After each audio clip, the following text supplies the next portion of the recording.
Malam semua, senang ketemu lagi hari ini di Kamis setelah kemerdekaan ya. Setelah minggu lalu kita sempat uji coba games 17-an dan kayaknya waktunya malam ini buat dieksekusi. Gue sadar kalian udah banyak yang persiapan, banyak yang belajar. Bahkan tadi nyampe-nyampe gue tiap datang nunduk semua baca HP ngeliat ngisi box tiki taka tuh. Jadi gue apresiasi persiapan kalian. Dan untuk malam hari ini gue seneng juga ada wajah baru di tengah-tengah kita ya. Ini selamat datang Masnya dan kayaknya fans Atletico nih. Makasih udah datang hari ini. Makasih Mas udah hadir dan hari ini juga fresh ya. Karena mungkin ini untuk pertama kalinya di tahun 2025 kita pakai host baru selain Gerardo.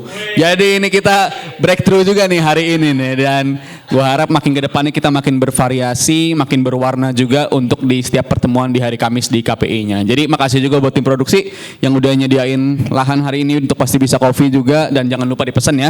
Dan tema hari ini ya berkaitan dengan Ishak dan juga Eze. Kalau Ishak ya di DPI udah 2 minggu berturut-turut, di hari Rabu udah gue bahas bersama dengan Aldi, bersama dengan Firzi, lalu di episode-episode lain juga pastinya udah dibahas. Jadi emang ini udah drama yang gak selesai-selesai dan gue sih agak heran kalau ada yang menyalahkan Liverpool di situasi ini ya. Karena posisi Liverpool jelas, waktu itu di bulan lalu kasih kita Ishak harga 120 juta, kita biarin lu punya Ekitike. Tapi Newcastle nolak. Alhasil gue rasa itu bikin Liverpool kesel juga, jadinya ditikung lah Ekitike, lalu Ishaknya ternyata ngambek dan pengennya pindah ke Liverpool. Jadi Liverpool ini pole position dan itulah yang namanya power play dalam sepak bola menurut gue yang dilakukan oleh Liverpool. Selanjutnya untuk Arsenal, untuk Liverpool gue segitu aja, mungkin perspektif dari kalian bakal nambah lagi. Gue sih tertarik untuk denger soal moral seorang pemain terikat kontrak tuh kayak gimana ya. Apakah kayak Ekitike ini, maksud gue si Ishak ini bisa dibenarkan. Karena setahu gue cara Gyökeres buat pindah ke Arsenal pun demikian gitu. Dia juga nolak main lagi tuh untuk Sporting, tapi lu dengar gak berita dia dicaci maki sama fans-fansnya? Gue gak denger itu di media-media. Jadi kenapa giliran Ishak ini kesannya jadi kayak barang baru banget gitu. Kejadian baru pertama kali dan semua fans Liverpool diserang terkait kasusnya Ishak. Jadi gue pengen denger point of view kalian dari hal itu. Sedangkan untuk Arsenal ini juga menarik juga kedatangan Eze ya. Berkat dampak dari cederanya Havertz, ini cedera yang menurut gue sangat memilukan karena gue mikir ini musim yang bakal bikin fans Arsenal tuh nyadar akan betapa pentingnya Kai Havertz menurut gue. Pentingnya Kai Havertz di sistemnya Arsenal karena dia top skor bagi Arsenal musim lalu dan skemanya Arteta itu udah 4 musim berturut-turut tanpa striker murni. Jadi menurut gue ini pembuktian besar-besaran banget bagi Arsenal dengan Gyökeres. Mungkin nanti bisa direview sama Coach Aldi ya. Coach Aldi mungkin bakal ngasih review gimana cara Arsenal keep up di musim ini dengan Gyökeres. Gue yakin lu semua juga udah ngeliat game pembuka lawan MU dan itu bisa dibilang sangat jauh dari kata mengesankan. Jadi what to expect dari Gyökeres dan apa yang harus disesuaikan sama Arteta menurut gue itu bakal menarik juga untuk dibahas. Dan dari gue cukup sekian aja karena gue lebih menantikan point of view, opini-opini kalian nantinya di depan sini selama 5 menit. Jadi manfaatkan selama 5 menit itu, keluarin pelurunya masing-masing. Kayak contoh Eki minggu lalu maju cuma berapa detik, tapi nyata viral banget itu video ya. Video viral banget, viewsnya 400.000 kurang lebih. Jadi itu mantap, semoga bisa dilanjutkan Ki ya. Oke, kita akan langsung ke yang berikutnya nih. Nah, yang berikutnya ini, gila. Jadi buah bibir se-KPI. Gara-gara kontennya yang bilang MU dan GTA. Kita berikan tepuk tangan yang meriah buat Eki.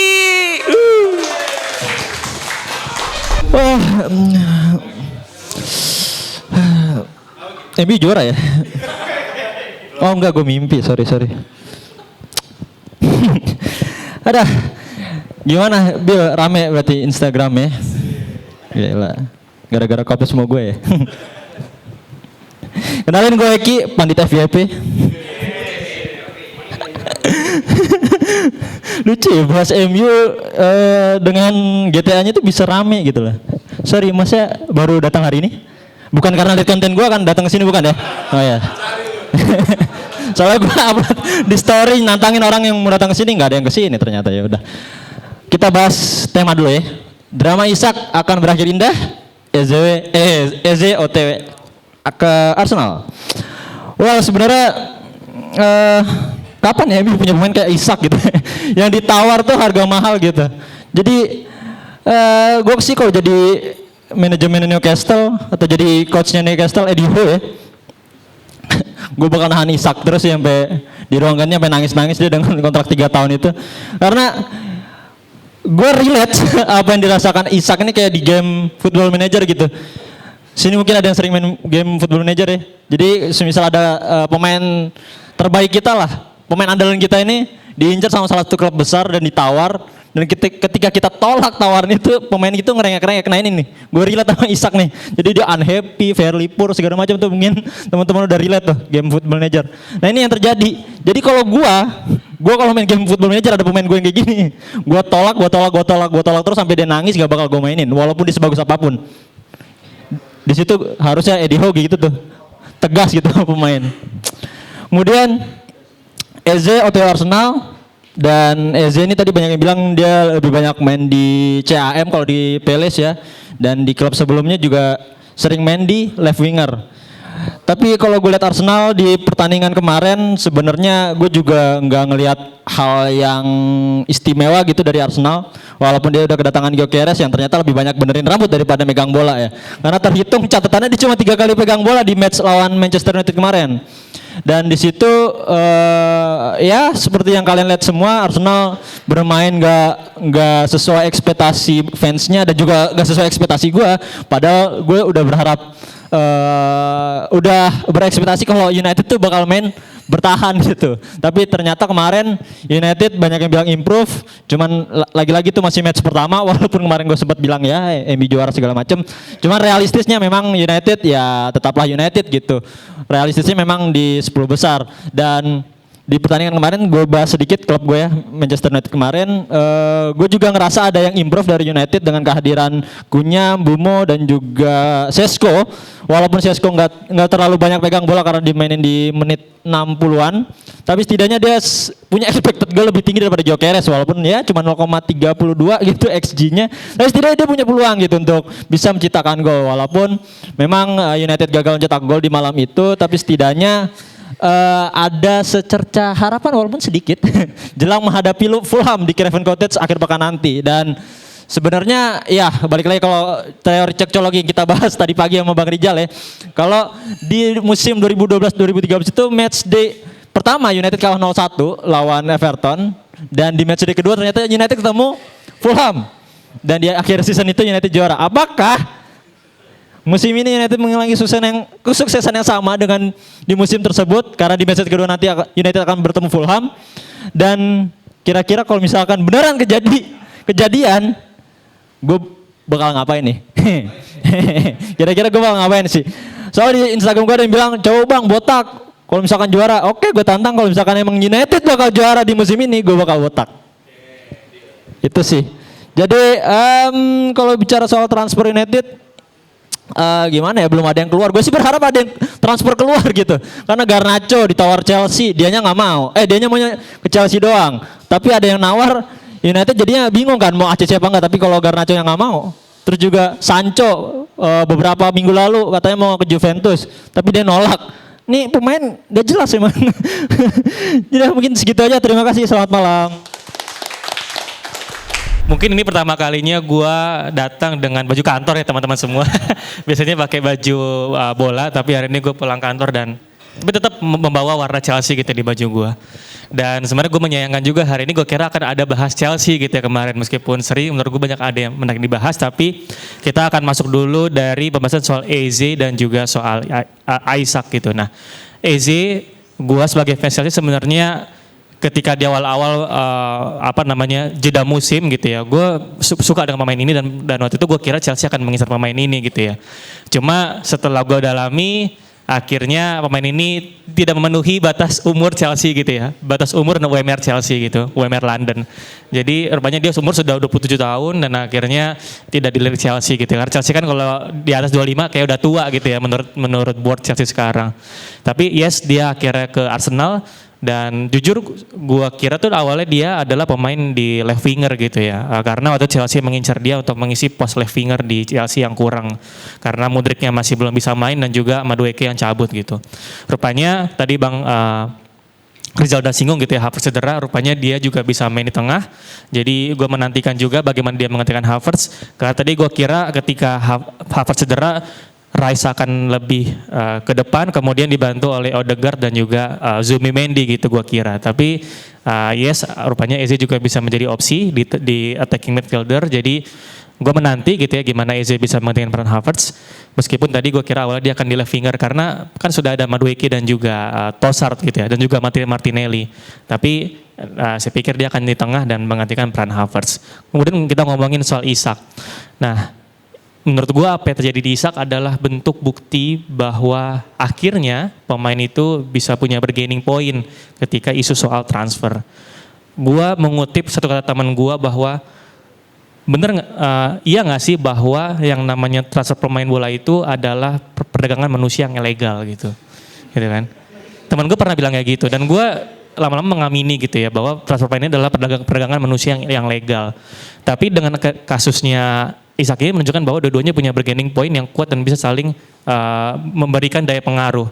Newcastle, yes dia punya kontrak terikat gitu kan dan dia tetap harus komitmen si Isak dengan kontraknya masih ada dan dia punya si Newcastle punya hak untuk menahan dia karena memang kontraknya masih ada. Sebaliknya Isak sebagai pemain, sebagai manusia dia bisa speak up soal posisi dia yang mau cabut dan akhirnya dia ya udah tetap bisa digaji gitu kan, meskipun dia rebel tapi dia tidak diputus tiba-tiba ataupun tidak digaji gitu. Jadi kalau gue pribadi secara dewasa biarlah ini menjadi dinamika antara dua posisi yang saling punya bargaining position yang sama gitu ya, antara klub dan juga pemain, dan berharap gitu ya bisa musyawarah mufakat gitu ya kalau kata orang-orang Indonesia gitu ya, bisa duduk bareng gitu ya, bisa duduk bareng dan mencari solusi bersama. Karena gue lihat 2026 sudah mendekat. Gue gak tahu Swedia lolos apa enggak ke Piala Dunia. Belum ya Swedia?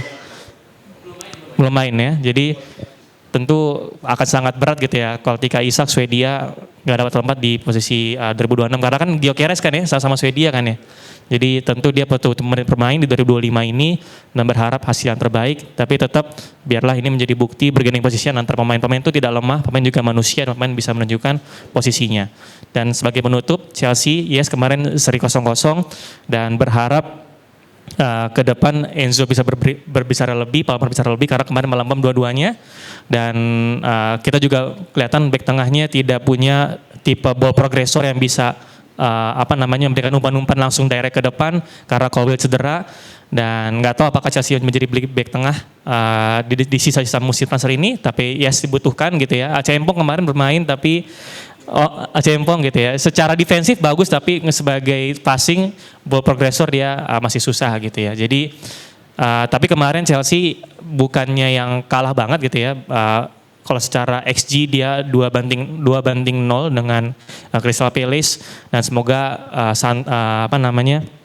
si Joao Pedro dan juga Delap bisa memberikan gol gitu ya di pertandingan berikutnya. Mungkin itu aja dari gue, terima kasih. Oke, tepuk tangan nih buat Joshua Paliso. Sudah dimulai dengan yang Chelsea aja. Oke ya teman-teman, kita akan mulai ya, kita akan lanjut ke peserta berikutnya ya kan, yang dimana kemarin gue sama dia sempat komen-komen di Instagram tentang gol kontroversial timnya dia nih. Apa nih ya? Tapi seru, gue nunggu banget ya nanti kalau misalkan dia bawa saya terima di sini. Oke, kita berikan tepuk tangan yang meriah buat Akbar. Oke, selamat malam KPI. Oke, hari ini kita kembali lagi ya dengan tema drama Isak akan berakhir indah. Pertanyaannya apakah indah atau tidak, itu menurut gua akan ditentukan oleh Newcastle. Bukan Liverpool, bukan Isak. Karena menurut gua ini sebenarnya bolanya ini ada di Newcastle. Ya kan? Liverpool tinggal nunggu aja. Toh dia udah ada Ekitike kan. Ya kalau lu nggak mau ngelepas Isak ya udah. Dari sisi Isaknya, ini menurut gua sedikit menjadi kerugian ya. Karena dia berada di tengah-tengah, ayo dong Liverpool ambil gua. Tapi di sisi lain Newcastle mengatakan bahwa untuk musim ini dia tidak bisa berada di transfer list. Dan juga sebenarnya gue sempat baca juga ya, JMTV memberitakan bahwa ternyata Wisa dari Brentford itu juga meminta untuk pindah ke Newcastle. Jadi menurut gue kalau Newcastle mikir bahwa udah gue ngambil Wisa aja lah. Wisa kan juga performnya lumayan bagus di musim lalu ya kan. Dan dengan menggantikan Isak gue rasa menurut gue menjadi pengganti yang bisa dikatakan bisalah untuk bisa menggantikan seorang Isak. Tapi kalau kita lihat sendiri bahwa di match pertama, game week pertama, banyak justru gue lihat yang meng-underestimate Ekitike kan. Termasuk gue. Dalam arti gini, dia pemain bagus tapi apakah bisa secepat itu Klopp? Tapi ternyata dia bisa cetak 1 gol, bahkan kalau nggak salah 1 assist juga ya, dan jadi man of the match. Justru Victor Gyökeres, Joao Pedro itu melempem. Jadi gue sedikit kesel ya karena trio lini depan FPL gue itu zong semua. Jadi kita di prank. Joao Pedro, Bowen, Gyökeres ya kan. Gyökeres kan daripada shooting on target lebih banyak kan benerin rambutnya. Ya kan ada video dia sebelum tampil tuh lagi habis potong rambut ya kan. Iya. Malah banyakan benerin rambut. Dan setelah gua lihat ya sedikit ke Arsenal, mainnya beda banget nih. Kenapa ini? Ternyata setelah gua diskusi dengan teman gua, mungkinnya kita lihat Arsenal bermain tidak seperti biasanya ya. MU berhasil menguasai lini permainan, walaupun emang nggak gol-gol juga, tapi gue nilai MU main lebih bagus. Gue nggak tahu MU main lebih bagus apa Arsenalnya jelek banget, gue nggak tahu. Karena gue biasa nonton Arsenal, dia kontrol permainan, ciptain peluang lebih banyak, tapi ini kok main lebih mundur gitu loh. Ternyata setelah gue discuss, kemungkinan Gyökeres ini kan di Sporting mainnya direct, mainnya counter attack. Gua rasa Arsenal coba untuk ngelakuin eksperimen itu di match pertama. Yaudah kita main direct, kita main bertahan counter, tapi gagal juga kan karena fans Arsenal banyak yang bilang Odegaard ini kelamaan pegang bola, harusnya dia langsung terupas segala macam, tapi dia nggak lakuin itu dan akhirnya beberapa kali dialah yang mendelay permainan Arsenal. Jadi menurut gua liga masih panjang. Terus kemudian kalau kita bicara soal Eze, sebenarnya Eze ini dikaitkan Arsenal dulu baru Spurs. Karena gue lumayan ikutin Arsenal, jadi dia di awal banget sekitar bulan Juni itu memang sudah ada nama Eberechi Eze yang diincar. Karena ternyata Eze ini dulu sempat main di Arsenal, umur 13 tahun. Jadi dia kembali pulang ke rumahnya. Dan memang kalau kita bicara Eze, tadi benar yang dibilangin sama Bang Rizal ya dan Joshua juga. Dia ini kan sebenarnya posisi awalnya waktu main di zamannya Crystal Palace atau sebelum di mana Crystal Palace, sebelum dia sempat di Reading kalau nggak salah. Itu dia mainnya sebagai left winger karena emang tipikalnya pemain sayap, punya speed ya kan, punya dribbling yang bagus. Tapi memang di 2 musim terakhirnya di Crystal Palace dia memang sedikit digeser sebagai CAM.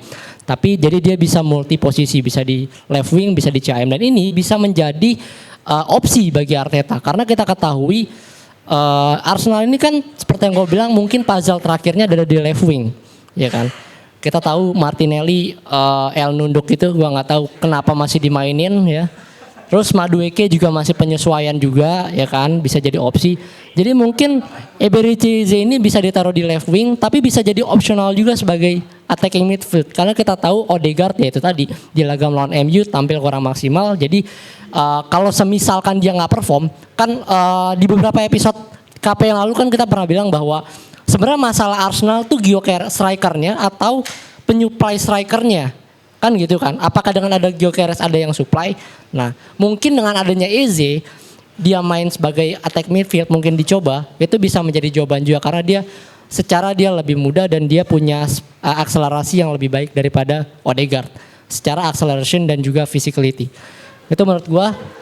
Dan satu lagi, minggu lalu kan tema kita Madrid adem ayem ya. Enggak, gua bingung. Madrid beli banyak pemain kan? Ternyata yang adem ayem bukan Madrid, Barcelona. Dia cuma dua pemain loh didatangkan, ya kan? Dua pemain didatangkan, itu pun Rashford loan ya kan. Jadi praktis cuma payment untuk John Garcia dan bukannya datangin pemain, malah datangin banjir. Oke, terima kasih dari gua. Gile. Itu Kemno ganti jadi BKT katanya. Banjir ngalang-ngalain MU katanya itu ya. Tapi katanya Camp Nou baru bisa dipakai tahun depan ya, sama 2026. Iya. Musim ini belum. Oh oke. Tadi gue pikir lu mau ngomong gini Bang Akbar. Eze, jagoan rapinya. Oh itu jelas. Oke. Nah teman-teman yang berikutnya ini adalah fans dari tim yang center back-nya lagi diincar nih sama tim gue nih Chelsea. Cuma kata Moratti presidennya, sorry, Bastoni is not for sale. Bah, kok Inter pinter ya nggak kayak saudaranya samping itu ya. Tiga ini bisa murah banget dijual ke City, gue bingung. Oke, kita langsung beri tepuk tangan meriah buat Abel.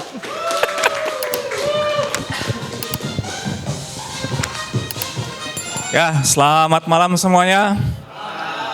Pasang telinga kalian baik-baik. Oh enggak ya? Bukan. Oke, ya, drama Isak Bayar Indah, Eze OTW Arsenal. Ini serius mau bahas Isak lagi nih.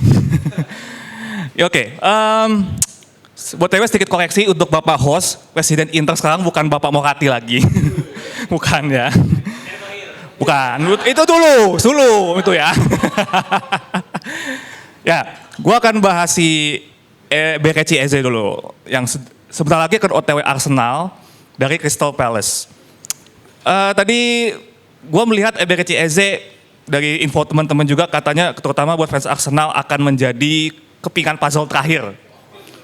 Padahal kemarin waktu beli Victor Gyökeres bilangnya kepingan puzzle terakhir. Ini beneran terakhir. Ini ibarat kata kayak skripsi kali ya. Jadi versi fix 2.0 gitu ya. Kayak gitu. Tapi gue excited sih melihat Eze di Arsenal karena dia adalah tipikal pemain yang bisa membuka tipikal permainan tim yang low block. Karena selama ini kalau at least berkaca dari pertandingannya Arsenal lawan MU kemarin, terlihat sekali Arsenal tuh kayak kurang bisa create chances, sangat didominasi oleh Manchester United gitu kan. Jadi golnya pun ya melalui senjata andalan mereka, set piece gitu kan. Jadi nampaknya Arsenal selain butuh striker murni, mereka juga butuh seseorang yang bisa membongkar pertahanan low block, dan Eberechi Eze sepenglihatan gua, at least permainan di Crystal Palace tuh kayaknya bisa jadi solusi buat Arsenal ketika mereka kesulitan untuk membongkar lini pertahanan yang rapat gitu. Makanya gua penasaran apakah Eze akan dicoba di tengah atau di sayap menggantikan Martinelli. Itu nanti mungkin it's up to Mikel Arteta lah gitu, dia mau dimainin di mana. Tapi kalaupun misalkan dia mau dicoba di tengah sesuai dengan posisinya, kemungkinan besar dia akan bergeser seorang Odegaard. Cuman mungkin kalau mainnya Odegaard kan mungkin dia tipikal yang lebih lama nahan bola. Nah Eze ini dia tipikal yang benar-benar bisa menggiring bola dan melakukan shooting. Gak heran kalau dia adalah salah satu gelandang pencetak gol yang cukup produktif pada saat itu di Crystal Palace gitu. Jadi gua rasa Eze mungkin akan memberikan impact yang besar buat Arsenal. Sekarang menuju ke drama Isak yang gak berhenti-berhenti kayak episode sinetron yang sampai ratusan ya. Jujur gue melihat saga transfer Alexander Isak ini udah mulai terlalu berlarut-larut. Kalau dari sisi Newcastle, mereka at least dari beberapa sumber yang gue baca di media sosial, sebenarnya Newcastle ini juga berada di posisi yang bisa dibilang tidak sulit, tapi mereka juga sudah memberikan solusi mereka. Dari Newcastle-nya mereka udah dikasih anggaran buat transfer, salah satunya mereka udah beli Anthony Elanga. Dan ketika budgetnya sudah mulai menipis, mereka mau beli tiket tadi seperti yang dulu bilang sama Rizal, tapi begitu si Liverpool menawar Isak, Newcastle-nya agak nahan sedikit, karena tawaran pertama dari Liverpool tidak sesuai menurut mereka. Sehingga akhirnya Newcastle putuskan, oke, kita keep dulu deh Isak, harganya nggak cocok nih. Tapi ternyata ya Isaknya ngambek, nggak mau main, bahkan di beberapa pertandingan pramusim aja Isak absen. Ya Isak makin terisak-isak ya, jadi nggak tahu deh. Kalau gue sih melihatnya dari kacamata netral gitu ya, atau kacamata observe gitu, gue melihatnya ya ini mungkin sedikit harus ada dari Isaknya sih yang harus segera menentukan keputusan. Karena atau Newcastle-nya yang lebih tegas. Karena kalau enggak ini akan terus berlarut-larut dan ini juga akan menjadi rugi untuk Isaknya dan juga Newcastle-nya gitu. Ngomongin soal terisak-isak, klub saya sendiri juga terisak-isak nih soal transfer makanya nih. Baru aja nih deal loan untuk Christian Aslani. Baru banget di Torino. Tapi jual-jual mulu gitu loh. Masalahnya sebelum Aslani, mereka baru aja jual Nikola Zalewski lagi ke Atalanta. Iya, klub Atalanta di mana mereka Inter ini getol banget buat ngincar Lookman. nggak beres-beres tuh. Udah kayak Isak juga bener. Saga transfer Lukman ini nggak beres-beres. Sampai akhirnya muncullah berita akhirnya Inter memutuskan menyerah. Ya gimana ya, itu kalau dalam bahasa psikologi, manajemen Inter itu bahasa psikologinya dongo kali ya itu. Jadi gimana ya gitu, maksudnya apa udah beli Boni, sosokan pengen nawar sadis, ujung-ujungnya lu nggak dapet siapa-siapa, udah lu nggak usah sosokan gitu loh. Akhirnya ujung-ujungnya apa, lu udah ngelepas beberapa pemain, bahkan salah satunya ke Atalanta pula. Istilahnya kan lu kayak dibego-begoin gitu loh sama Atalanta jadinya gitu. Bahkan bahas dikit soal Serie A, Milan aja nih terbaru mau minjam Boniface dari Leverkusen. Hey, lihat tetangga Anda itu, hey Inter. Nggak masuk, maksudnya nggak masuk kompetisi Eropa tapi getol terus beli pemain gitu. Walaupun habis jual murah Tijani Reinders, tapi Milan tetap getol beli pemain gitu. Lah kita yang istilah kata masih rutin main di Eropa, buat beli pemain aja susah. Mending lu jadi UMKM aja sekalian. Gitu loh. Aduh, gimana ya. Tapi Liga akan mulai Serie A minggu ini. Gue tidak berharap banyak. Sesungguhnya match pertama lawan Torino dan kebetulan itu adalah klub tujuannya Aslani. Kalau misalkan tiba-tiba seorang Aslani jago, gue juga tidak akan kaget karena Inter memang terkenal suka ngecuanin pemain muda mereka dan tiba-tiba jago aja gitu. Jadi ya buat match pertama gue maksudnya tidak berkesya apa-apa, walaupun tetap ya ngarep menang. Dan pasang telinga kalian baik-baik. Yang viral-viral aja dulu. Inter paling enggak ya masuk Eropa pasti. Tapi gue tidak berharap Scudetto, satu trofi lah, paling nggak satu trofi domestik. Sekali lagi gue menegaskan buat teman-teman fans Inter, tidak usah berekspektasi tinggi, kita tidak akan mengulangi San Siro Magic lawan Barcelona, ya enggak. Jadi ya keep it low aja lah, kali ini rendahkan ekspektasi Anda untuk Inter musim ini karena ya bisa ngeliat Inter menang 1 piala aja udah syukur gitu ya. Ya gimana manajemennya dongo, nggak bisa beli-beli pemain gitu ya. Ya udah itu aja dari saya, thank you. Oke, tepuk tangan lagi buat Abel. Ternyata tadi gue dikoreksi ya, sebenarnya presiden Inter sekarang Marotta, ya. Nah, mirip Moratti, Marotta, ya kan, kayak Jono, Joni, ya kan, Santi, Sinta, MU degradasi. Mirip ya. Oke, berikutnya ini adalah, wah kalau ini mesti agak serius nih ya kan, karena yang berikutnya ini kita import ya kan. Kalau di bola ada marquee player, kalau ini marquee speaker. Wih, jauh-jauh dari KNVB ya kan. Bita Horenze dia ada nama. Wih, Guten Morgen di Fusbalen, langsung aja Bang Aldi. Wih, tepuk tangan.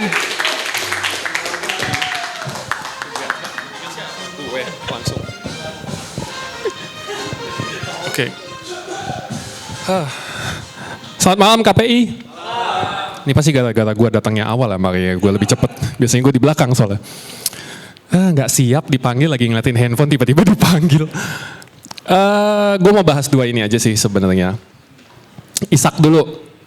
Gue setuju nggak setuju sama tadi yang disebutin sama teman-teman yang barusan naik. Soalnya Isak ini punya kontrak sampai 2028. Ya, harganya yang dipatok 150 juta pounds. Ya, jadi ya, dan gue kalau jadi Newcastle gue biarin aja dia nangis di ruang ganti, bodo amat. Gitu kan. Biar cocok sama namanya, Isak tangis gitu. Gitu kan. Siapa masih zaman orang ngebayar 150 juta pounds. Oke, dia jago tapi nggak sejago itu. Dan terakhir kalau nggak salah Liverpool lagi nyiapin 130 juta. Masih 20 juta. Kurang gitu ya, nggak tahu dia mau nyari duit lagi dari mana, nggak tahu. Menurut gue dia nggak bakalan pindah. Kalau dia pindah, gini plus minusnya, kalau dia maksa pindah, klub berikutnya manapun nggak akan ada lagi yang mau beli, ya dong. Mana ada tim yang mau beli pemain yang rengek-rengek keluar? Kalau tiba-tiba dia jelek sama Liverpool, nggak pernah tahu. Kalau Newcastle ngasih dia keluar, pemain lain yang masuk tahu bisa minta keluar juga. Namanya Newcastle yang jelek. Susah kan? Menurut gue dia bakalan dibiarin aja sih. Toh masih 3 tahun, tahun depan masih jago nggak? Tahun berikutnya masih jago nggak? Ya sudah. Tuh. Eze, gue happy dengan Eze datang. Sama kemarin kita 1-1 lawan MU. Gue tahu fans Arsenal di mana-mana komplain, wah ini mainnya nggak bagus, wah ini mainnya gimana. Gue happy banget, jujur. Kenapa? Lo inget nggak Arsenal yang zaman dulu mau menang jelek tuh susah, iya kan? Menang jelek tuh susah. Kemarin iya golnya dari set piece, oke. Tapi yang gue lihat adalah permainan yang luar biasa rapi dari tim yang ditekan terus. Berapa banyak yang bisa begitu? Rapi loh mainnya. Lolos, Kunya dikejar, sampai habis dia staminanya. Dia akhirnya ngelepasin shot, lemah. Berapa kali kayak gitu? Banyak yang lepas, chances, apa segala macem, gak ada yang tembus. Permainan paling rapi. Ini kalau dia sampai ngeklik akhirnya nih, ngeklik tuh Gyökeres tuh di depan tuh. Oh, info, Gyökeres tuh nggak pre-season loh. Nggak pre-season dia. Kenapa? Karena dia ngambul sama Sporting kan. Nggak ada yang nggak ikut pre-season dia. Tadinya mau dibawa ke Asia kan bareng sama Arsenal, nggak ikutan. Ya begitu. 3 minggu, 4 minggu nggak main, terus tiba-tiba main, sekalinya main lawan MU. Ya udahlah. MU-nya improve. MU-nya improve. Jangan bilang MU masih tim jelek, nggak. MU-nya improve banget. Tapi bukti yang sama juga kelihatan sama Šeško. Šeško kan nggak bagus. Oke, granted dia main cuma berapa? 15 menit. Tapi sama aja gitu. Jadi gue sih positif. Nanti minggu ini gue nggak ingat lawan siapa. Tapi menurut gue Eze, kalau tadi ada yang bilang dia mainnya di left wing, ya dia mainnya dulu di left wing. Buat gue seneng karena akhirnya Arsenal punya alternatifnya Odegaard. Alternatif ya, gitu. Jadi maksudnya gini, mereka bisa main standar 4-3-3, tapi dia akan main di sebelah kiri. Gue jamin dia akan main di sebelah kiri. Jadi kalau dia main di tengah, dia akan main di yang 3 terus yang sebelah kirinya. Mungkin dia akan main di left wing sesekali, tapi nggak kayak buat gantiin Martinelli. Fun fact, gue seneng banget sama Martinelli, jujur. It's a great player menurut gue. Cuman kenapa dia belum ngeklik, mungkin sistemnya belum cocok sama dia, atau feeling gue dari dulu nih, tuh anak bisa main di tengah, striker, sentral. Man gak tahu ya, gue bukan pelatihnya Arsenal, so boleh lo di refer. Anyway, Eze akan main di tengah, sebelah kiri kalau 4-3-3, atau kalau Arsenal memutuskan untuk main pakai 3-4-2-1, itu ada 2 AM berarti. Ada yang passer, Odegaard, ada yang dribbler, Eze. Itu kayak apa nanti jadinya, di depan ada Gyökeres, I don't know, we'll see.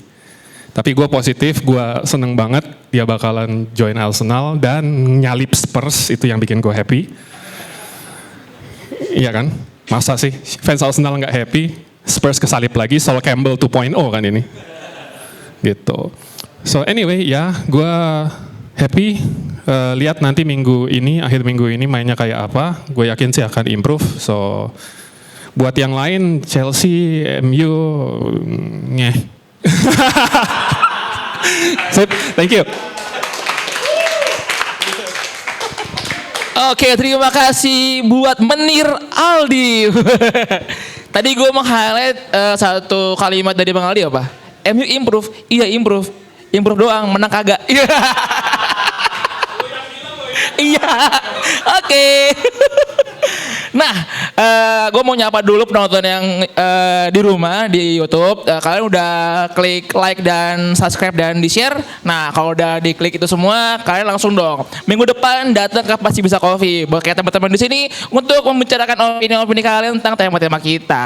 Nah, kayak udah sip. Oke teman-teman. Buat berikutnya ini bisa dibilang speaker yang misterius ya. Namanya mirip kayak legenda MU nomor 7, David Beckham. Oke, tepuk tangan yang meriah buat Bang David. Jujur sebenarnya gue nggak pengen bahas judul ini ya. Sebenarnya gue pengen bahas yang lain sebenarnya. Kalau boleh. Bahas apa nih? MU.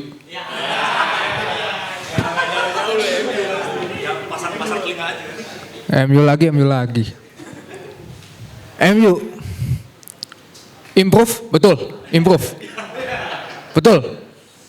Mbeumo main bagus, Kunya main bagus, tapi stance gue tidak akan berubah. MU akan terdegradasi.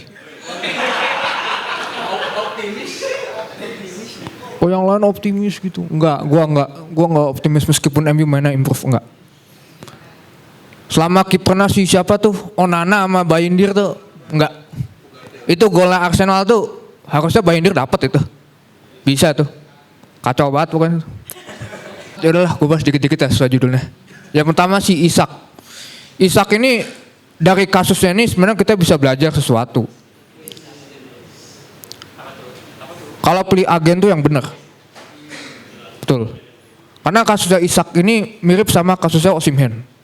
Agennya gak benar, ngincer harga tinggi, klub lain pada gak mau beli. Yang ngambek klub lainnya. Sekarang dia kemana Osimhen? Galatasaray. Itu orang bisa main di Premier League, bisa main di Real Madrid, Barca bisa kan? Dia mau main di Galatasaray. Sama kayak seorang pemain yang nanti akan gue bahas. Nanti ya, itu agak... Iya, bukan. Ini episode ini. Ini. Sabar dulu. Iya. Jadi tentang Isak ini ya, cari agen yang bisa mendukung untuk bermain ke tempat yang lebih baik. Jangan cuma incer duitnya, gitu loh. Kayak agennya Gyökeres, ya kan? Agennya Gyökeres dia tahu Gyökeres ini pemain bagus. Agennya bisa aja ngasih harga tinggi. Tapi dia tahu kalau harganya ketinggian, Gyökeres gak bakal keluar dari Sporting. Jadi akhirnya mereka ngalah. Ini agennya Isak nih gak mau ngalah. Terus kemudian soal Eze. Ya apakah bagus Eze ke Arsenal? Ya bagus. Arsenal memang harus juara, betul. Jadi ya kedatangan Eze ini kan bisa mempermudah kerjanya si Odegaard, ya. Karena kalau gue lihat Odegaard mungkin semusim 2 musim yang lalu tuh dia tuh kayak nggak ada penggantinya, betul nggak? Ya kan? Main terus.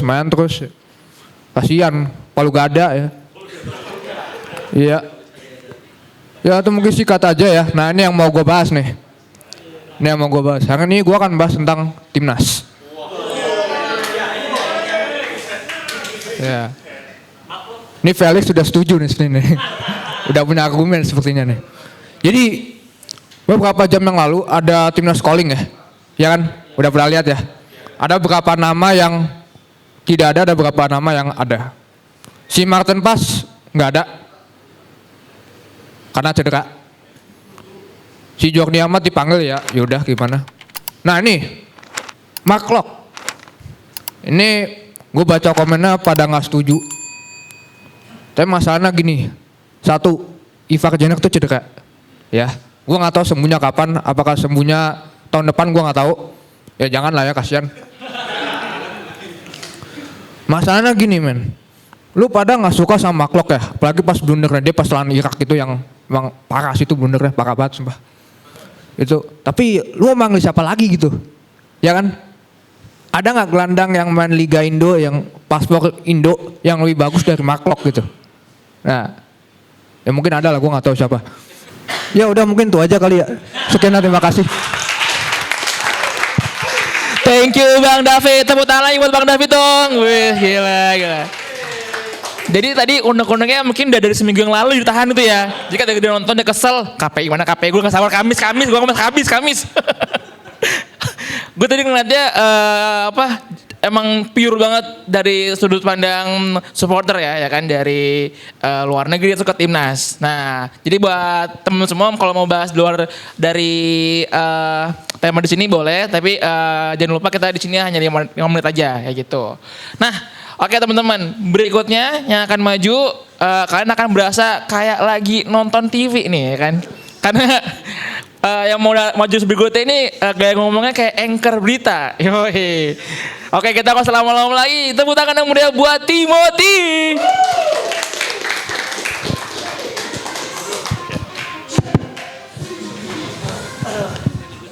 Ya, selamat malam semuanya.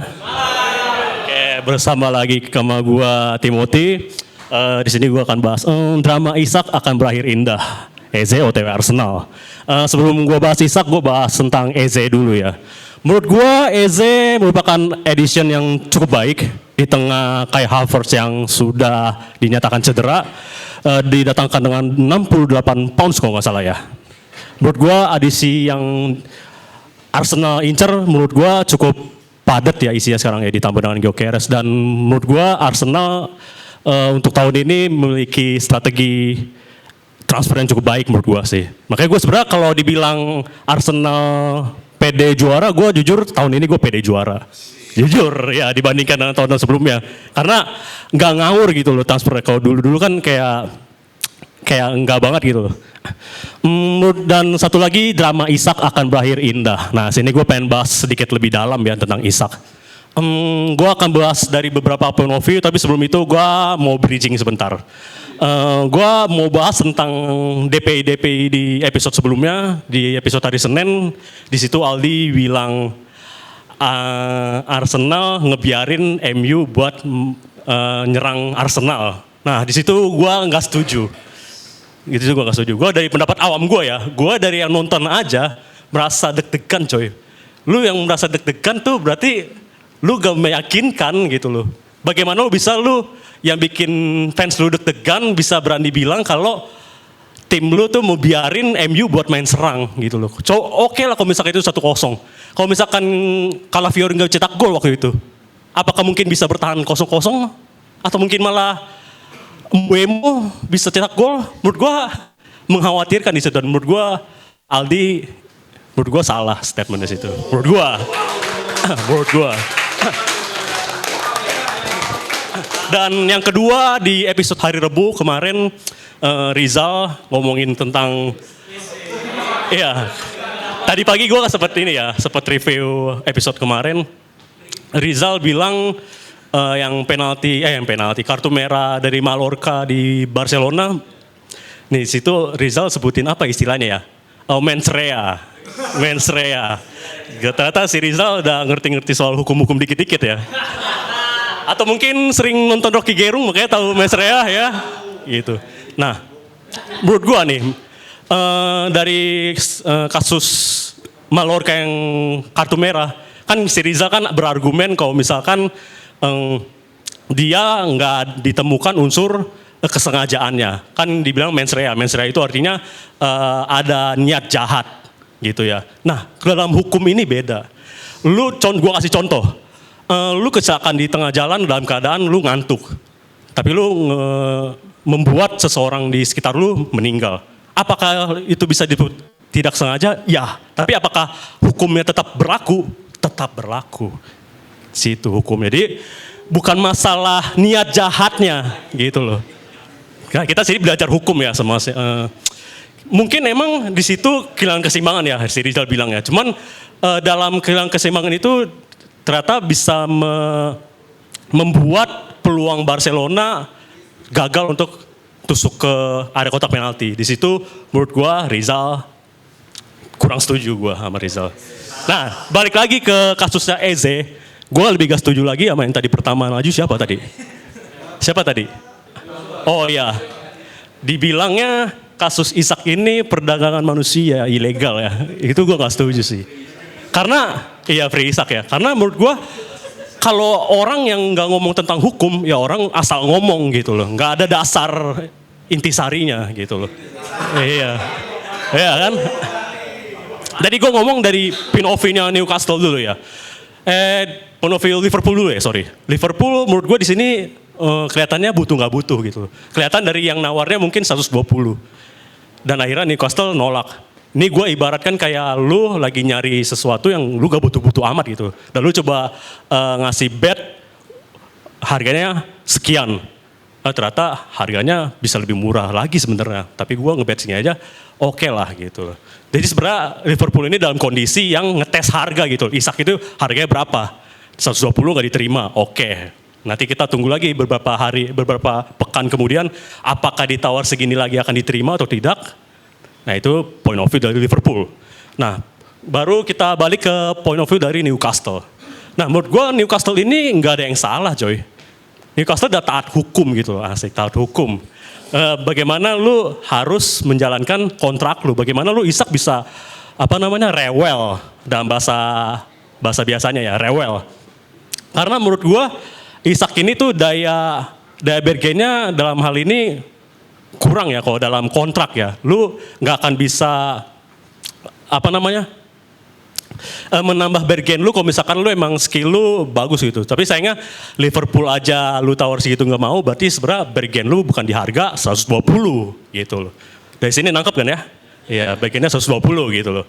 Nah jadi yang mau gua sampaikan di sini ialah dalam kasus Isak dan Newcastle sebenarnya nggak ada yang salah. Isak pun juga punya hak untuk mencari klub yang lebih baik. Nah, tapi sayangnya dia lupa diri kalau dia punya kontrak gitu loh. Dia punya kontrak, jadi bagaimana lu bisa pindah kalau misalkan deal kontraknya itu lu nggak ada yang nemu gitu. Klub-klub mana lagi yang mau terima lu 120 juta lebih gitu. Sedangkan Liverpool aja yang kelihatannya ngetes harga ternyata nggak mau gitu loh. Jadi ya point of view gue bisa gue sampaikan kayak gitu sih. Bagaimana lu harus melihat point of view dari setiap sisi, gak cuma lu ngeliat point of view dari Isak, dari Newcastle, dari Liverpool. Kita harus berpikir secara luas gitu loh. Oke. Nah, dan gue penutup, gue pengen promosi tim kesayangan gue di Liga 2, Persipura. Yang September pengen mulai, semoga Persipura bisa naik ke Liga 1 dan bisa kembali berjaya. Dan mungkin kalau misalkan di DPI ini, KPI, bisa didata kali ya kalau misalkan siapa yang absennya paling terbanyak, paling loyal gitu. Kalau misalkan kayak gitu ada, ntar gue nggak tahu ya kalau misalkan gue punya rezeki, kalau misalkan di akhir tahun Persipura lolos, ya puji Tuhan ya, semoga ya. Gue pengen ngasih 1 jersey ori Persipura gitu buat dari sini. Kalau misalkan lolos. Ya makanya doain gue kalau misalkan gue sehat-sehat terus, gue punya rezeki banyak.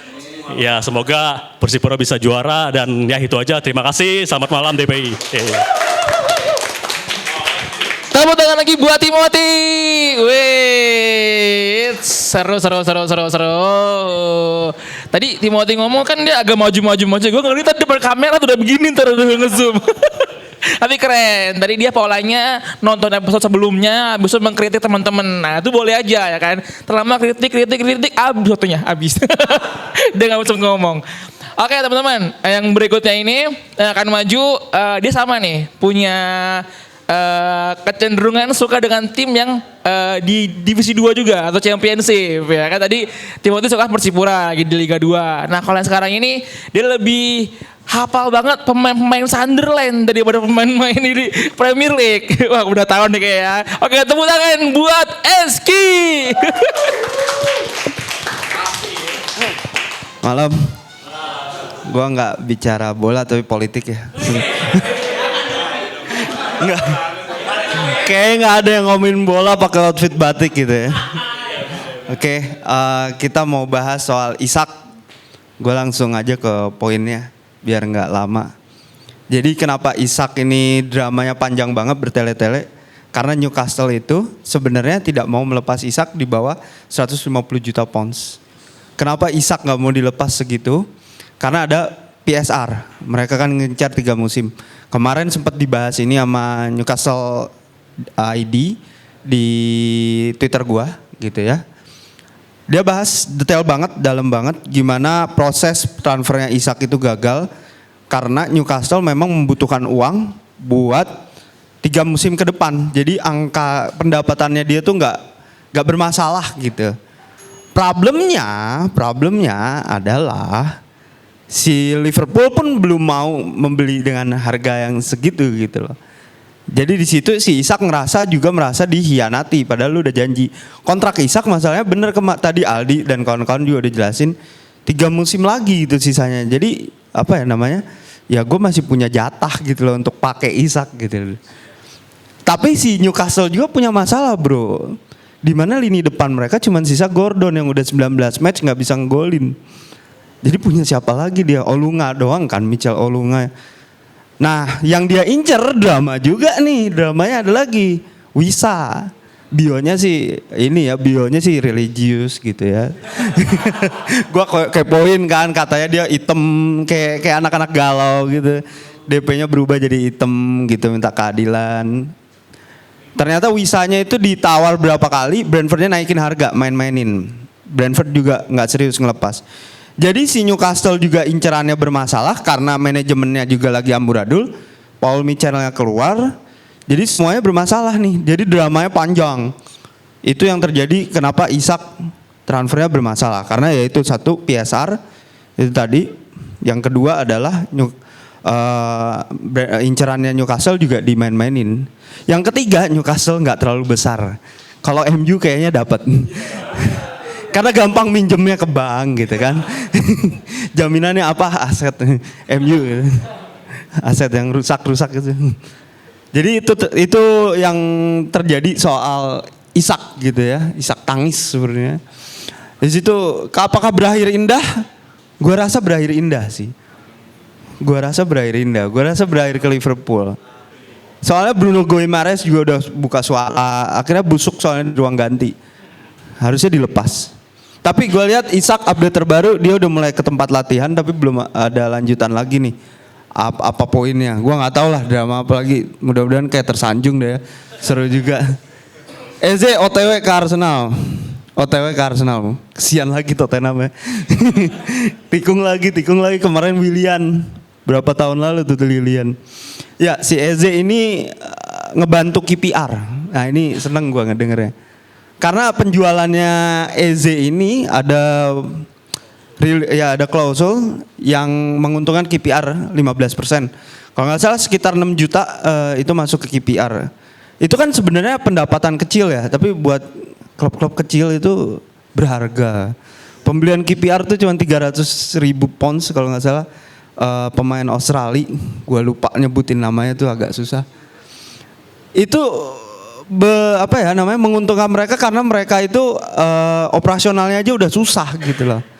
Jadi kalau klub-klub kecil bisa magerin Eze atau pemain-pemain yang potensial kayak gini, itu bagus banget menguntungkan mereka. Nah untuk dampak ke Arsenal sendiri, gua rasa Arteta nggak ada alasan lagi nih. Semua pemain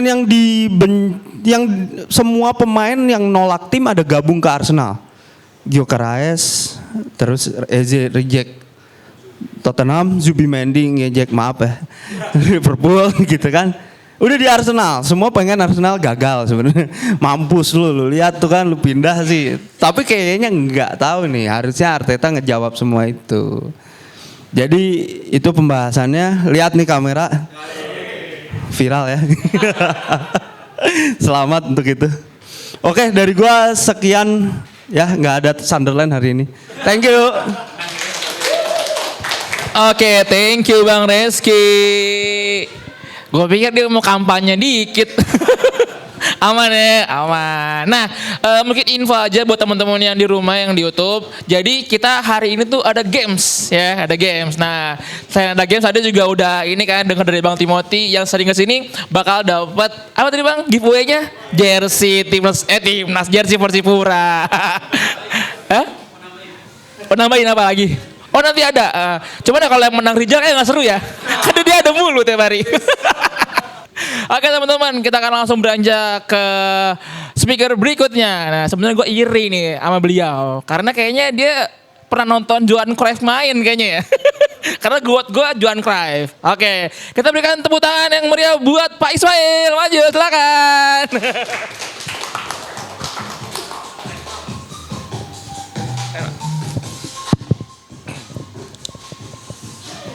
Oke, masih suasana 17-an ya. Saya sih berharap tahun depan ketika upacara bendera di Istana Merdeka itu tamu kehormatannya itu salah satunya ya, mungkin timnas kita ya. Setelah tampil di Piala Dunia, jadi tamu kehormatan di istana gitu kan. Semoga. Ya harapan lah. Oke, untuk Isak ini saya cukup relate sih dengan isu ini ya. Karena saya pernah, personal ya, saya pernah dulu itu ganti rugi ikatan dinas kerjaan. Jadi ikatan dinas saya itu dulu 10 tahun, saya baru 6 tahun, jadi saya memutuskan resign. Ada konsekuensinya pasti, jadi ada ganti ruginya kan, dan itu saya bayar gitu ya. Jadi fair buat saya, fair buat tempat saya bekerja gitu lah.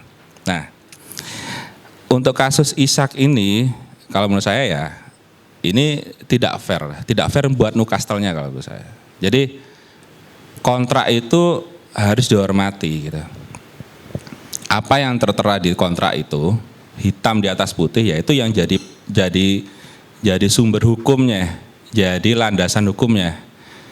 Kecuali di kontrak itu dibunyikan secara jelas, kalau pemain tersebut ingin menyatakan, misalnya ingin pindah, mengajukan permintaan pindah resmi gitu kan, dan itu di kontrak itu udah diakomodasi gitu. Apakah itu ada di kontraknya? Kemungkinan sih nggak ada ya. Jadi Ishak ini kalau menurut saya ya tidak menghargai kontraknya gitu. Gitu. Jadi kalau mau resign baik-baik gitu kan. Nanti Pak Laringmu nggak keluar nanti Pak Laringmu. Iya. Jam sostekmu itu nggak cair nanti ini. Iya, apa tapera ya. Oh ya. Nanti nggak cair taperamu itu. Ishak parah ini. Iya. biar ada ini ya, relate sama kondisi kita ya gitu. Nah, saya tadi sempat dibahas sama siapa ya? David ya. Jadi nanti jangan-jangan nanti kondisinya sama kayak Osimhen tahun kemarin gitu. Akhirnya Newcastle nggak mau ngejual, Liverpool juga ogah-ogahan, kan lumayan juga ya 150 juta gitu. Ujung-ujungnya nanti di deadline tiba-tiba, kemarin kan Galatasaray ya, Osimhen ya, tiba-tiba Fenerbahce gitu kan, ngajuin loan gitu kan. Siapa tahu kan, Mourinho gitu kan, ambillah ini. Ujung-ujungnya malah main di Liga Turki nanti kan, kayak gitu. Jadi ya harus lebih wise lah gitu, hormati kontrakmu gitu. Kalau memang ada klausul yang harus dipenuhi di situ ya dipenuhi aja gitu kan. Nah ini secara teknisnya juga tadi belum dibahas ya. Sekarang pertanyaannya, jika Ishak main di Liverpool, apakah dia akan jadi starter dalam kondisi sekarang? Kemarin saya lihat pertandingannya lawan, kemarin apa? Bournemouth ya. Itu 4 di depan itu sudah kompleks sih kalau saya lihat ya. Sekarang gini, kalau dia mau main ditaruh di depan ya, nomor 9. Ekitike akan ditaruh di mana gitu? Mau dipasang di kiri. Florian Wirtz ya. Itulah. Sama Musala kan pasti jadi starter kan, nggak mungkin dicadangin kan. Berarti dia akan menggeser Ekitike ke kiri. Masalahnya apakah akan jadi balance itu tim dengan formasi yang all out attack gitu kan. Jadi secara teknis juga menurut saya sudah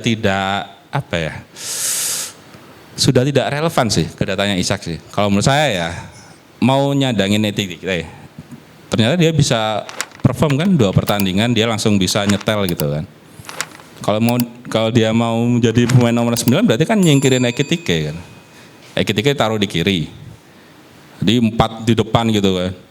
Ini di tengah kelabakan nanti gitu ya. McAllister sama siapa gitu. Sama Indo gitu. Mampus gitu langsung. Anjur-anjuran kalau gitu kan. Jadi secara teknis juga menurut saya sih sudah tidak terlalu signifikan lah kalau menurut saya. Liverpool juga mungkin juga setelah melihat pertandingan kemarin ngapain juga gue ngotot datengin pemain gitu. Dan ini ya saya heran ya. Saya memang punya bias sering menganggap pemain sekarang itu terlalu overrated ya. Tapi saya nggak nyangka pemain kayak Ishak harganya 150 juta itu saya nggak. Sekarang gini aja deh, strikernya Swedia terbaik sepanjang masa siapa? Ibra kan, Ibra. Mungkin di level di bawah, kalau zaman dulu tuh ada Gunnar Nordahl loh, main Milan. Itu tahun 50-an lah. Tapi kalau yang current ya, kalau di level di bawahnya Ibra mungkin siapa ya? Mungkin siapa ya?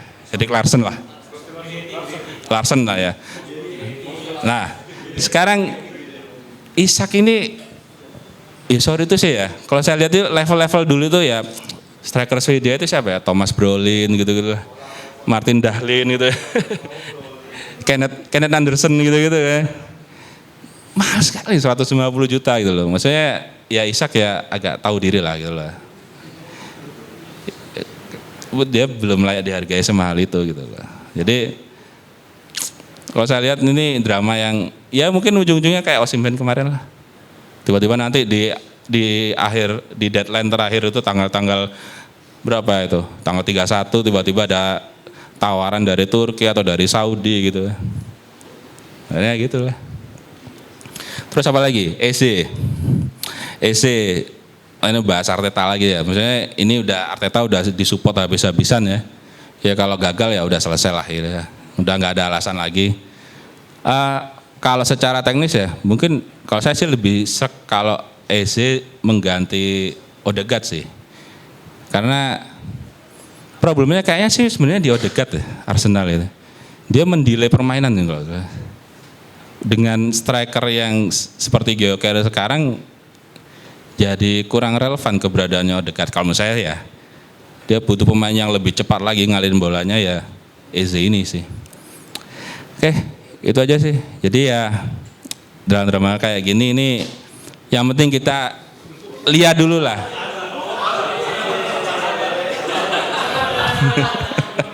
ini Tijani Reinders sih parah. Nih Tijani. Jadi ingat Tijani Reinders saya. Ketimbang Eze ya. Kalau saya sih lebih seleksi Tijani Reinders sih. Lebih cocok buat Arsenal sih. Kalau menurut saya sih. Lebih cocok sih main di sebelah kiri gitu sih. Oke, itu aja, makasih. Oke, terima kasih Pak Ismail. Aduh, Tijani Reinders orang belum keluar udah tepuk tangan aja. Aduh. Maafin teman saya Pak ya. Itu disengaja pasti itu disengaja. Oke, terima kasih Pak Ismail buat opininya buat hari ini ya. Nah, kita akan langsung ke yang berikutnya nih. Nah, dia akan mengomentari tema kita dengan teknik-teknik rule of three, roasting, yang akan membuat kita tertawa terpingkal-pingkal. Iya, beban. Oke, tepuk tangan buat Yosua.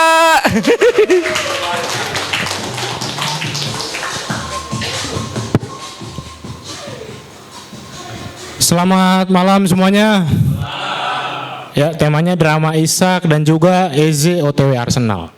Jujur kalau ngomongin transfer gini gue iri sebagai fans Barca. Karena fans Barca jangankan transfer ya, register pemainnya susah. Parah banget, susah banget ya. Register, kenapa sih susah register? Nggak punya nomor 444 apa gimana sih? Anjir. Gerardo Martin nggak bisa tuh. Register nomor. Iya, Gerardo Martin itu sebenarnya pemain penting kan, back kiri gitu. Karena ya nggak bisa dipungkiri ya, kelemahan Barca emang di pertahanan kan. Kalah lawan Inter juga kan dari sisi kiri kalahnya tuh. Gua nggak tahu apakah Balde kuat. Ini sampai kapan sih si Gerardo Martin nggak bisa diregister? Nggak tahu ya. Nggak tahu. Coba lu telepon dulu dah tuh.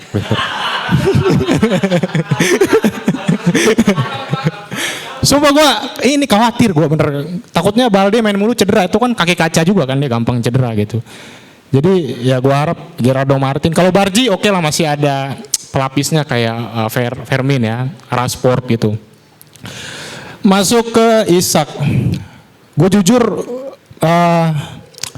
berharap Isak nih bisa cepet pindah ya ke klub-klub juara, entah Liverpool, entah Bayern Munchen, City. Karena umurnya Isak ini kan 26 tahun ya.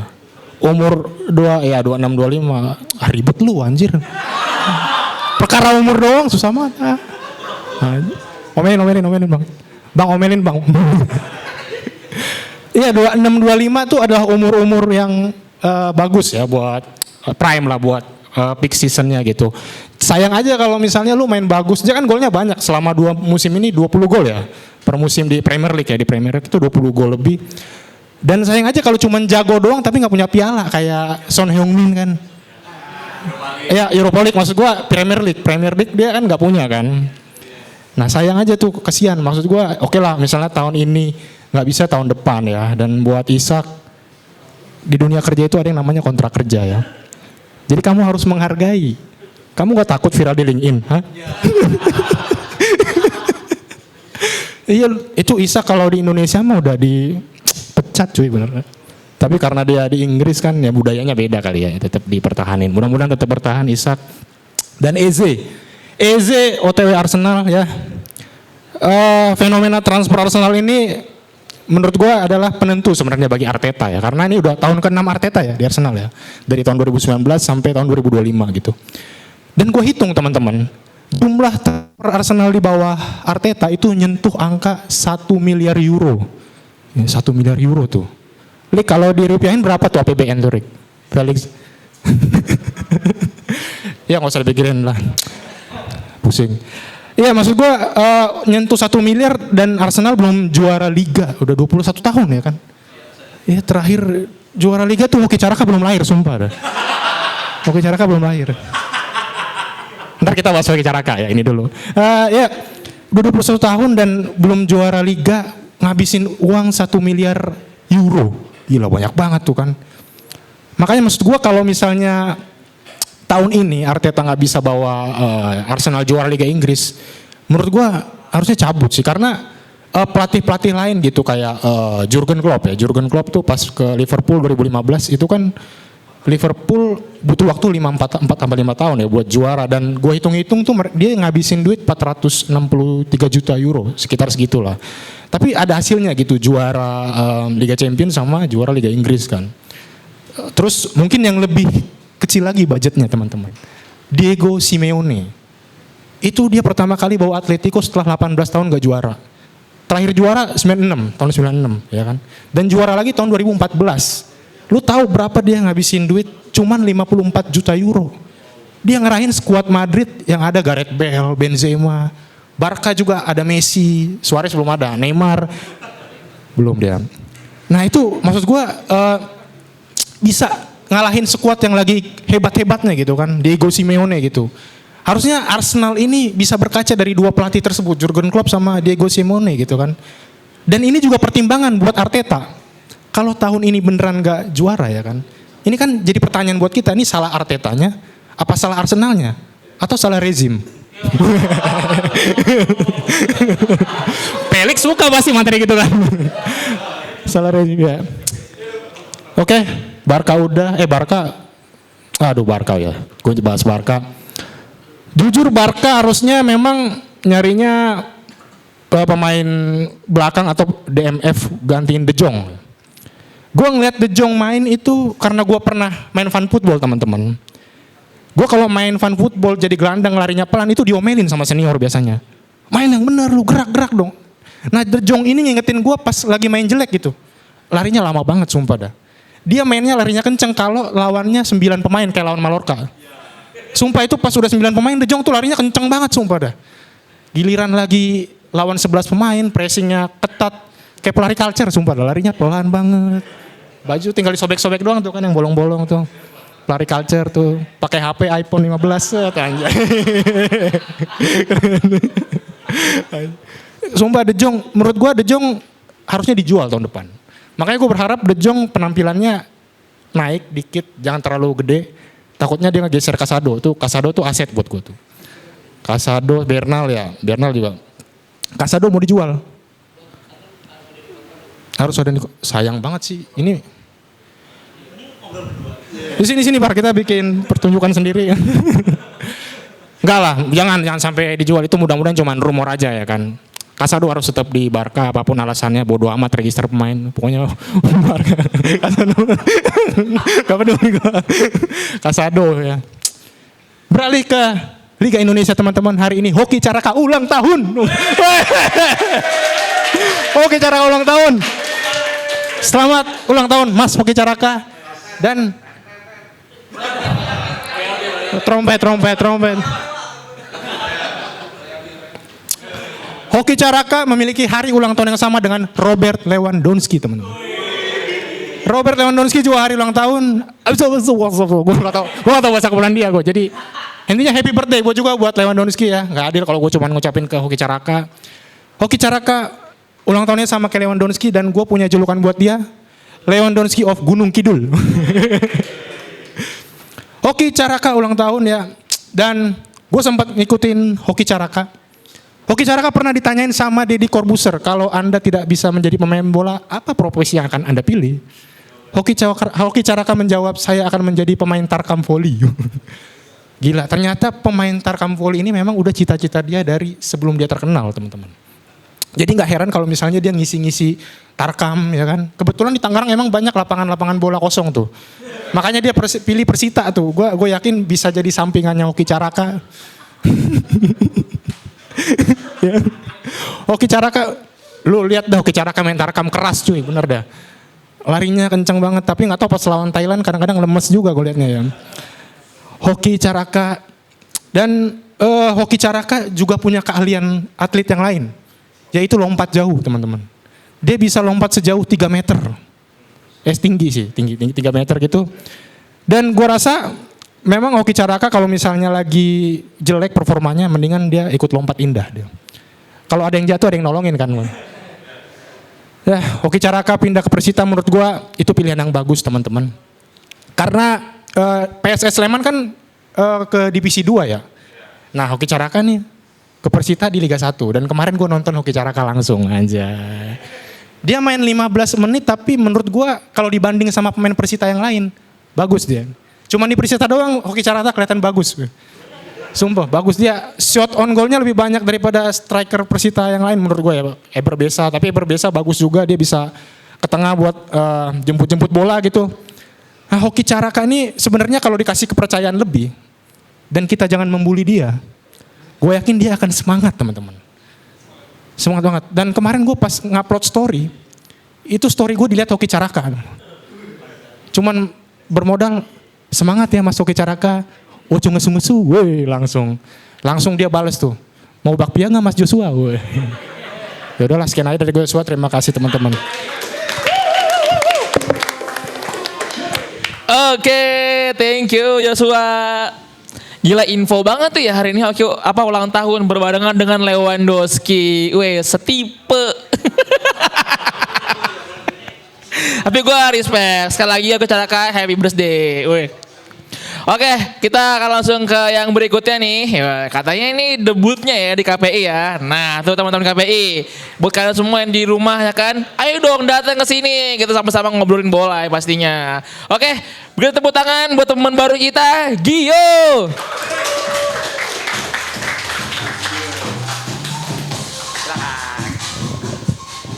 Oke, selamat malam semua. Nama gue Gio.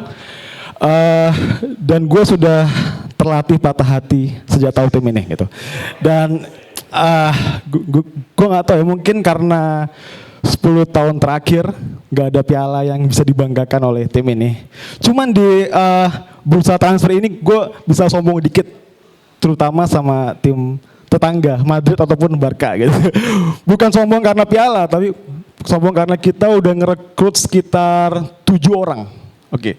Dan semoga kita juga bisa langsung beli trofi sekalian daripada beli main gitu kan. Karena benar-benar kayak setiap musim luncurin duit segala macam. Dan total kita udah keluarin sekitar 206 juta buat main. Kita udah recover dari kiper, kita udah antisipasi misalnya Jan Oblak, Encok atau segala macam. Kita udah beli Musso dari Atlanta, terus dari back kita juga udah Lengle dari Barca dan Longley ya dan kiri kita udah beli Ruggeri dari Atlanta juga, dan tengahnya kita punya Thiago Almada Argentina lagi, terus sayap kirinya kita Alex Baena, dan gue nggak harus sebutin semuanya nih karena 7 ya. Dan nextnya kita juga bakal beli Nico Gonzalez dari Juventus, dan itu juga lagi gue pantau juga nih kira-kira ini orang bisa nggak nih ganti anaknya Simeone, karena anaknya Simeone udah pakem banget di kanan kan, dan mungkin kayak nggak mungkin kan bakal diganti gitu oleh Nico Gonzalez. Cuman ya semoga ada backupnya. Dan kalau ngebahas soal Eze dan Isak, jujur gue nggak terlalu ngikutin IPL. Oke. Cuman gue mau bahas dari POV-nya Atletico ya, terutama La Liga gitu. Jadi gue tuh udah patah hati itu dari 2013 gitu kan. Semenjak gue kenal tim ini karena tim ini main haram football. Jadi benar-benar kayak di saat semua orang nyerang mereka kayak udah mundur. Ada kesempatan nyerang. Mundur. Kayak benar-benar kayak even pas lawan City Simeone pakai 5-5-0. Literally kayak Joe Felix suruh mundur sama Griezmann. Jadi kayak benar udah lalu mundur aja gitu. Kayak ada bola baru serang gitu kan. Dan 5-5-0 ini kayak selalu jadi panutan lah buat tim-tim lain mungkin ya. Karena nggak terlalu agresif. Cuman yang gue mau bahas dari sisi Isak dulu lah. Mungkin Isak nggak terlalu gimana-gimana. Cuman fun fact-nya adalah dia adalah top scorer La Liga pemain Swedia sepanjang masa. Bahkan dia ngalahin Ibrahimovic waktu main di Barca. Dan gue sempat lihat dia di tahun 2019 waktu dia lawan Atleti waktu masih di Sociedad. Juga dia mainnya juga not bad gitu. Even lebih bagus daripada strikernya kita Morata gitu. Dan gue harap banget di era itu justru Isak yang jadi striker gitu kan. Tapi ya mungkin karena harganya kemahalan jadi ya gimana lah, gue juga gak tahu juga soal Isak. Cuman ini orang layak sih dibilang sebagai pemain Swedia yang bakal booming suatu saat gitu. Dan di Newcastle dia benar-benar bisa main direct football dengan kecepatannya. Mungkin secara eksplosif dia nggak terlalu eksplosif, cuman he has the speed gitu. Dia punya skill, dia punya speed, dan itu yang dibutuhkan oleh Newcastle. Dan gue nggak tahu ntar dia di Liverpool bakal kayak gimana gitu. Apakah dia bakal main di kiri atau dia harus gantian sama siapa? Gakpo ya. Gue juga nggak tahu. Cuman ya gue harap kemanapun dia pergi, semoga dia tetap mempertahankan skillnya dia. Dan ngomong soal Eze, ini jujur gue udah mantau dia banget sebelum Crystal Palace juara FA gitu. Karena Atleti itu kurang banget sayap kiri yang eksplosif, yang pergerakannya itu kayak lincah kayak Eze. Kita punya dulu tuh Gianni Carrasco gitu kan. Tapi semenjak dia udah pergi kita udah nggak punya kreativitas kayak Carrasco lagi. Kita mau ngandelin Lino juga mainnya naik turun. Kita andil Riquelme, dia cuma bisa lurus belok kanan udah mentok, lurus belok kanan mentok gitu terus kayak nggak ada pergerakan yang unik gitu dari Riquelme. Tapi sempat mau ngincar ini cuman ya ujung-ujungnya mungkin karena Simeone nggak bisa bahasa Inggris ya, jadi kayak dia nggak mau ngincar pemain IPL gitu. Tapi ya kalau Eze ini bisa di Arsenal dan bisa perform ya is okay gitu. Dan by the way ada kesamaan sih antara tim barunya Eze sama tim favorit gue. Sama-sama nol UCL. Tapi oke. Semoga tahun ini bisa ada UCL ya. Semoga ada UCL. Apalagi ya, mungkin karena gue nggak terlalu deep ke IPL, tapi ya good luck lah buat mereka ya. Semoga 150 juta buat jangan buat aduh ngeri banget sih kalau sampai dia ke Liverpool bisa, berarti Liverpool tuh udah berapa juta ya? 300, 400 ya yang dikeluarin ya. Luar biasa banget ini, duit dari mana itu? Kalau kita jujur dari Riyadh Airlines, jadi kita berterima kasih sama perusahaan Arab pesawat itu ya, yang bikin kita bisa beli 7 pemain gitu kan, 206 juta, luar biasa ya Bang. Dan untungnya Morata udah cabut ya dia, is okay lah strikernya. Cuman ini Sorloth juga gue nggak tahu Sorloth kayak gimana, jadi ya all the best. Mungkin gitu doang, gue mau tutup sama pantun kali ya, karena gue nggak terlalu ikutin IPL gitu kan. Oke. Malam-malam mau demo bakar ban. Lihat peluang dikit, bola langsung ditendang. Kalau sampai janjinya Isak lu inkar, Liverpool Newcastle. Gue lagi sekarang. Gue lagi. Pressure. Oke. Perdana. Oke.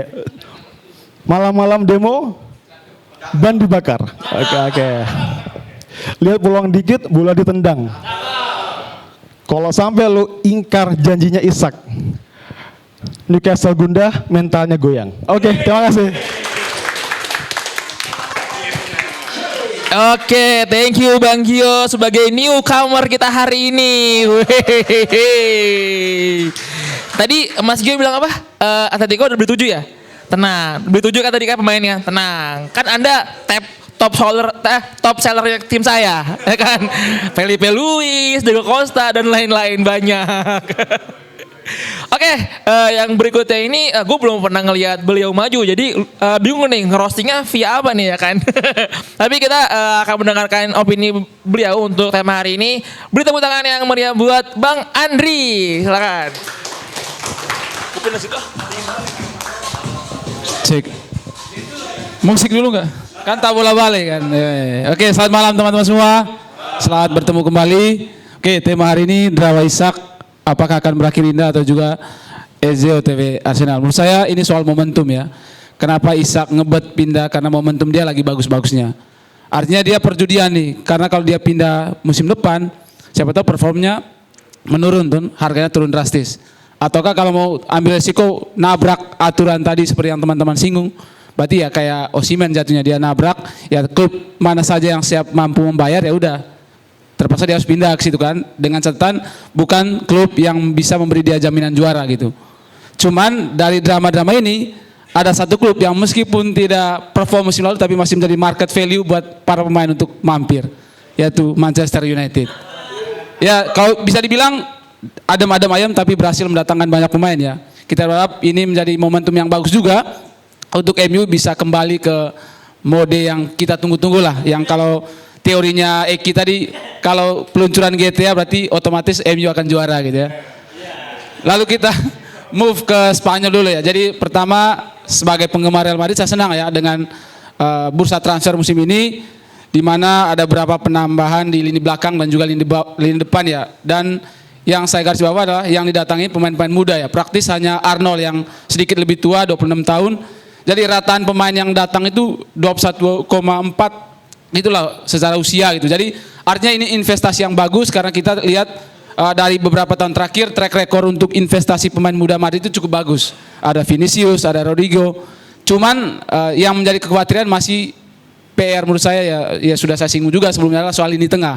Sampai saat ini masih menjadi tanda tanya kira-kira apakah ada penambahan nanti jelang penutupan bursa transfer, karena justru menurut saya krusialnya itu ada di tengah. Mau sebagus apapun Mbappe di depan, sebagus apapun Courtois dan juga barisan pertahanan sama aja kalau kreator lini tengah nggak ada ya percuma gitu kan.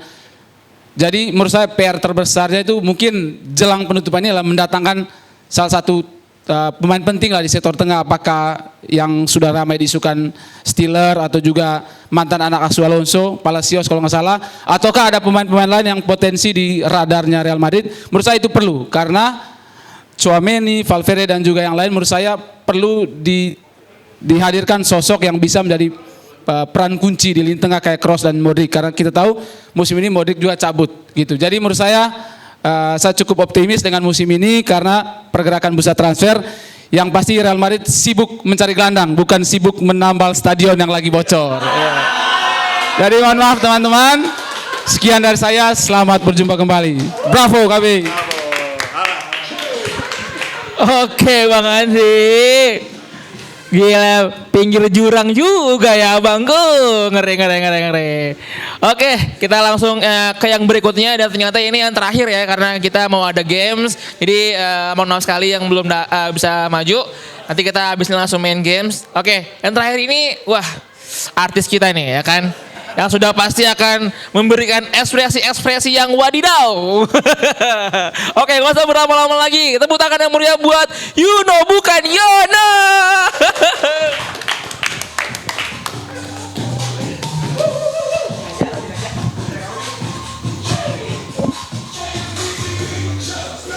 Seneng banget gue. Halo selamat malam semua. Baik lagi bareng gue Yuno bukan Yono. Oke, beri tepuk tangan yang meriah.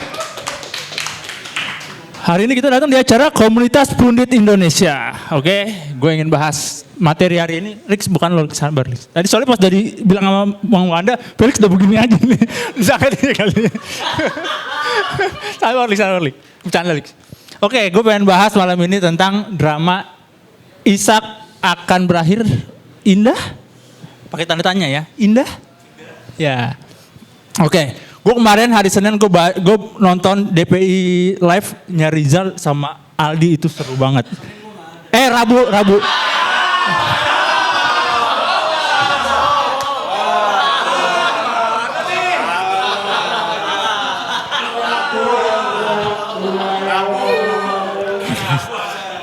Ya.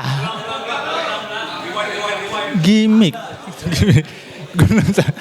Gue seru banget. Gue nonton Rizal debat masalah Isak sama Aldi itu keren banget, Zal.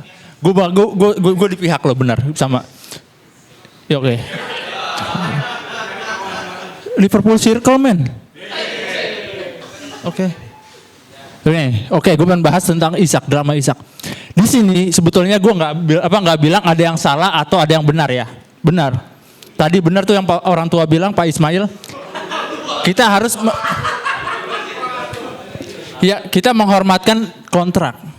Tapi di sisi lain sebagai pemain, karena gue pernah pemain bola Pak, itu kita punya hak untuk ya kalau kita udah nggak nyaman di klub tersebut kita punya dong. Apalagi ini masa lagi indah-indahnya nih buat Isak, ya kan? Umur Isak 25, bukan 26, 25. Iya.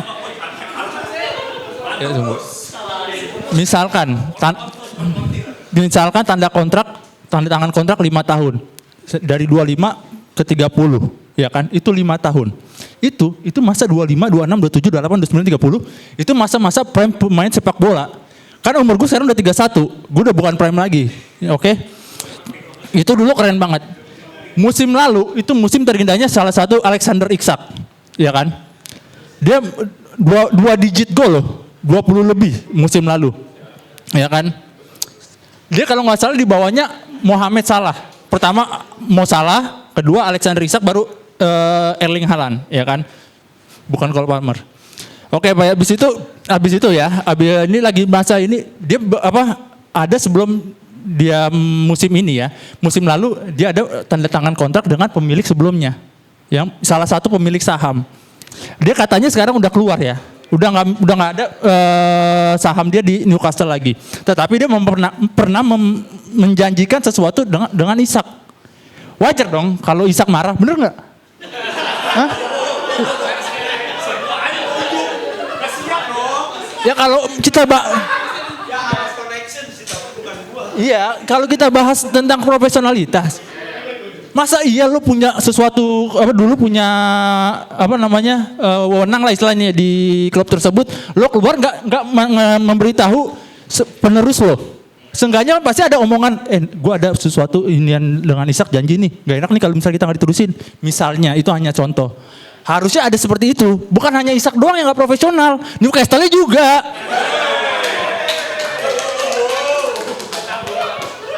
Ya gue juga kalau gue main bola gue marah dong kalau itu diingkarin janji itu mahal, berdosa. Ya. Oke, selanjutnya. Gue masih bahas tentang Isak ya. Isak namanya seorang pemain bola, ini di masa prime, lo wajar dong Newcastle kan istilahnya tim middle ya. Ya kan? Papan tengah. Ya kan? Nah kalau Liverpool wajar dong, dia salah satu tim Big Four history, istilahnya paling legendanya Liga Inggris lah, tim 4 besarnya. Salah satunya Liverpool, MU, Arsenal dan siapa? Ayo, gue gimmick kayak ini. Ayo siapa? Bisa jawab nggak? Enggak, yang enak aja Chelsea biar lo seneng, kan lo CISC.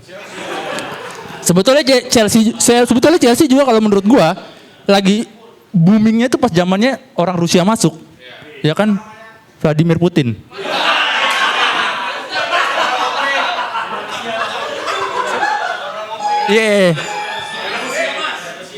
Abramovich. Ya, istilahnya dia lagi, jujur nggak, setuju nggak istilahnya beberapa fans Chelsea yang ada di sini. Ya pas zaman Abramovich emang lagi masa kemasan Chelsea banget, gila. Mourinho masuk anjir. Iya, dia nggak ada jangan. Oke, pasti gitu. Itu gue akuin. City juga gue akuin juga fans-fansnya ya fans kemarin sore lah istilahnya ya. Bukannya gue ngeledek, enggak. Gue ngomong sesuai fakta karena kan gue pengen kayak Joshua. Ngomong ada faktanya, ada dagingnya. Enggak cuman ngelucu doang. Oke? Yang benar. Kali itu kan yang pintar, ini yang benar. Oke. Ya wajar dong ya. Gue sebagai fans Liverpool ya, wajar dong kalau gue bahas tentang gemelut ini. Gue sampai mimisan bahas Isak. Sumpah ini benar-benar drama transfer Isak itu nggak play banget. nggak main-main, ya kan? Bener-bener rumit banget, ya kan? Gue harap sih, ya buat Liverpoolnya ya, buat gue fans Liverpool berharap sih dia gabung ke Liverpool, ya kan? Kalau untuk harga, tadi siapa yang masalahin harga 150 itu terlalu mahal? Banyak ya tadi beberapa ya. Ya ini wajar ya, karena kenapa? Lo stok pemain depan nih di Eropa nih lagi mahal. Dingin, sumpah kedinginan. Gue dingin asli. Stok main mahal lagi dan Isak lagi gokil banget penampilannya. Wajar kalau lagi diajarin mahal segitu. Nggak ada sekarang striker harga 20-30 juta, jarang banget. Ya kan? Emang lu mau beli David Ngok? Ya kan? Nggak mungkin kan? Ya wajar. Iya ada dulu main Liverpool. Ya. Istilahnya dia lagi masa prime, ya kan? Prime, ya ada apa namanya cengkoknya. Prime. Berpengalaman di Liga Inggris, ya kan? Pindah ke Liga Inggris, wajar dong, ya kan? Kalau dihargai mahal, istilahnya. Nah sekarang, kenapa Liverpool dihujat banget? Ya karena Liverpool tim besar, sama banyak yang bilang kan katanya baru masalah kayak gini aja udah heboh banget. Sedangkan Newcastle nggak taunya Brentford sama kasusnya, nahan Wisa aja sekarang nggak latihan apa nggak salah deh. GBK deh kemarin ininya. Latihan terpisah Pak, lu mancing-mancing mulu. Latihan terpisah lu juga Ki, mancing-mancing terpisah. Tapi gue jujur nih, Isak tadi gue baca di berita apa ya tadi ya, Metro TV dah kalau nggak salah. Iya, udah datang ke tempat latihan, cuma latihannya terpisah, ya kan? Nggak usah mancing. Ini gue lagi serius nih, ini lagi fokus ke serius. Iya. Udah. Oke, udah. Ini dari Isak aja ya. Gue hanya ngasih tahu dari sudut Isak. Kalau Eze mah nggak usah jauh-jauh lah ya. Kita tahu semua kualitas Eze. Dia bisa ngangkat Piala FA dengan Palace-nya, lalu juara Community Shield dengan Crystal Palace-nya. Emang Eze lagi naik daun banget. Teman ya, lagi soalnya anjay. Tottenham ditikung sama Arsenal. Terima kasih dari gue Yuno bukan Yono. Oke, gila. Wah, gokil. Tepuk tangan mungkin semua dong, gila, keren hari ini.